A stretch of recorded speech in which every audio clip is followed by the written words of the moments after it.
من حروف العطف الذی یفید الترتیب مع التعقیب، حروف عطفہ میں سے وہ جو ترتیب مع التعقیب کا فائدہ دیتا ہے وہ ہے فا۔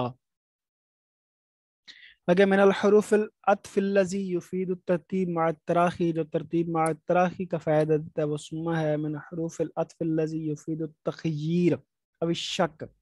حروف عطفہ میں سے وہ جو تخییر یعنی اختیار یا شک کا فائدہ دیتا ہے وہ ہے او۔ من حروف العطف الذی یستعمل لطلب تعیین احد الشیئین، جو دو اشیاء میں سے ایک کی تعیین طلب کرنے کے لیے آتا ہے وہ حرف عطف ام ہے۔ من حروف العطف الذی یفید الغایہ، حروف عطفہ میں سے جو غایت کا فائدہ دیتا ہے وہ ہے حتی۔ تابع یذکر فی الکلام لدفع التوہم ربما حملہ الکلام الی السمع یسمى التوکید، وہ تابع کے جو اس کو ذکر کیا جاتا ہے کلام میں تاکہ وہ اس وہم کو دور کرے جو سامع کو کیا جانے والے کلام میں موجود ہے، اس کو تاکید کہتے ہیں۔ للتوکیدی نوعان، تاکید کی دو قسمیں ہیں، ان میں سے ایک تاکید لفظی ہے اور دوسرا تاکید معنوی ہے۔ التوکید الذی یکون بالتکرار لفظ مؤکد، لفظ مؤکد کی تکرار کے ساتھ جو تاکید ہوتی ہے وہ لفظ مؤکد اسم ہو یا فعل ہو یا حرف ہو یا جملہ ہو تو اس کو تاکید لفظی کہتے ہیں۔ اور التوکید الذی یکون بالفاظ توافق المؤکد فی المعنی وتخالف فی اللفظ، وہ تاکید کے جو ایسے الفاظ کے ساتھ ہو کہ جو معنی میں تو مؤکد کے مطابق ہوں لیکن الفاظ اس کے الگ ہوں، اس کو تاکید معنوی کہتے ہیں۔ اگر للتوکید المعنی الفاظ عدیدہ، تاکید معنوی کے مختلف الفاظ ہیں، ان میں سے نفس، عین، جمین وغیرہ یہ سارے تاکید کے لیے آتے ہیں۔ للتوکید المعنوی الفاظ عدیدہ، تاکید معنوی کے یہ چند الفاظ ہیں، ان میں سے کلا، کلتا وغیرہ یہ ہیں۔ تابع ممہد لہو بالذکر متبوع قبلہ غیر مقصود لہو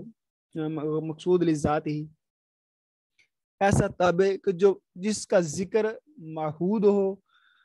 مطبوع کے ذکر کی وجہ سے پہلے، اور وہ تابع مقصود بھی ذات نہ ہو، اس کو بدل کہتے ہیں۔ اور البدل انواع، بدل کی مختلف انواع ہیں، ان میں سے بدل مطابق، اس کو بدل کل ہم کہتے ہیں، بدل بعض من الکل ہے، بدل استعمال ہے، بدل غلط وغیرہ ہے، یہ ساری جو ہم نے بدل کی چار قسمیں پڑھی ہوئی ہیں۔ البدل الذی تطابق فیہ البدل والمبدل منہ ویتساویان فی الدلالت، بدل مبدل منہ جس میں ایک دوسرے کے مطابق ہوں، دونوں دلالت کرنے میں برابر ہوں، اس کو بدل مطابق کہتے ہیں۔ البدل الذی یکون فیہ البدل مما یشتمل علیہ المبدل منہ ولیس جزءا من اجزائہ، اور دوسری قسم وہ ہے کہ جس میں بدل وہ مشتمل ہو اس پر کہ جو مبدل منہ میں پائی جا رہی ہے چیز، معنی پایا جا رہا ہے، ولیسا جزء من اجزاء، لیکن وہ اس کے اجزاء میں سے کوئی جز نہ ہو تو اس کو بدل استعمال کہتے ہیں۔ البدل الذی یکون فیہ البدل جزء من المبدل منہ، اس میں بدل جو ہے وہ مبدل منہ کا جز ہو تو اس کو بدل بعض من الکل کہتے ہیں۔ الکلمۃ الذی یتغیر شکل آخرہ بالتغییر وضعہ فی الکلام یسمى معرب، وہ کلمہ کے جس کے آخر کی شکل بدل جاتی ہے کلام میں جگہ بدلنے سے، کلام میں جگہ بدلنے سے جس کے آخر بدل جاتا ہے اس کو معرب کہتے ہیں۔ الکلمۃ التی لا یتغیر آخرہ بالتغییر وضعہ فی الکلام، وہ کلمہ کے جس کا آخر کلام میں جگہ تبدیل کرنے سے نہ بدلے اس کو مبنی کہتے ہیں، یعنی فاعل کی جگہ پر رکھیں تو بھی وہی اس کا اعراب ہوگا، مفعول کی جگہ پر رکھیں یا حال کی جگہ پر، یا مطلب جگہ بدلنے سے اس کا آخر نہ بدلے۔ آگے ہے ہناک المبنیات من الاسماء، اسماء میں سے کچھ مبنیات ہیں جن میں سے اسماء استفہام ہیں، اسماء اعداد مرکبہ ہیں، ضمائر وغیرہ ہیں، یہ سارے مبنی ہیں۔ ینقسم الاسم المعرب من حیث التنوین الی قسمین، اس میں معرب کو تنوین مطلب تنوین کے ہونے یا نہ ہونے کے اعتبار سے دو قسموں میں تقسیم کیا جاتا ہے، ایک ہے مصروف یعنی منصرف جس کو ہم کہتے ہیں، اور دوسرا ہے الممنوع من الصرف جس کو ہم غیر منصرف کہتے ہیں۔ تو منصرف اور غیر منصرف، منصرف پر تنوین اور جو کسرہ وہ آتے ہیں اور غیر منصرف پر نہیں آتے۔ ینقسم الاسم المعرب من حیث التنوین الی قسمین، اسم معرب تنوین کے اعتبار سے دو قسموں کی طرف منقسم ہوتا ہے۔ کل جمع ثالثہ الف زائدۃ بعدها حرفان اور ثلاثۃ وسطها ساکن، ہر وہ جمع کہ جس کا تیسرا کلمہ تیسرا حرف الف ہو اور وہ زائد ہو اور اس کے بعد 2 حرف ہوں، یا پھر یہ کہ 3 حرف ہوں تو اس کا درمیانہ حرف ساکن ہو تو اس کو جمع منتہی الجموع کہتے ہیں۔ تاللہ لنروین الحریۃ بالدماء، اللہ کی قسم ہم آزادی کو خون کے ساتھ دیکھیں گے۔ اس میں جو تاللہ یہ قسم کا اسلوب ہے، یعنی واللہ باللہ تاللہ، یہ الفاظ یہ حروف جو ہیں یہ قسم کے لیے استعمال ہوتے ہیں۔ آگے ہے نعم العادل عمر بن عبد العزیز، یہ مدح کا اسلوب ہے کہ نعم یہ افعال مدح میں سے ہے۔ آگے بئس التاجر محتکر السلع، بدترین تاجر وہ ہے کہ جو مال کو ذخیرہ کرتا ہے، تو یہ بئسا یہ مذمت کا ذم کا اسلوب ہے۔ اگر یستشیر الشیء الدہشۃ لصفۃ قویہ بارزہ فیہ حسنا او قبحا یسمى اسلوب التعجب۔ یستشیر الشیء جس میں اشارہ کیا جاتا ہے کسی شے کی طرف کہ جس میں حسن یا قباحت کی قوی صفت پائی جاتی ہے، نمایاں، تو اس کو کہتے ہیں تعجب۔ للتعجب سیاق متعددہ، تعجب کے متعدد سیغے ہیں، ان میں سے کچھ سیغے غیر قیاسی ہیں اور کچھ سیغے قیاسی ہیں۔ الاسلوب الذی یحث المخاطب علی امر محمود لیفعلہ یسمى اسلوب الاغراء، وہ اسلوب کے جس میں مخاطب کو ابھارا جاتا ہے کسی پسندیدہ کام پر تاکہ وہ اسے کرے، اس کو کہتے ہیں اسلوب اغراء۔ اگر تنبیہ المخاطب الی امر مذموم، جس میں مخاطب کو تنبیہ کی جاتی ہے کسی مذموم کام کے لیے، یجتنبہ تاکہ وہ اس سے بچے، تو اس کو تحذیر کا اسلوب کہتے ہیں، تحذیر۔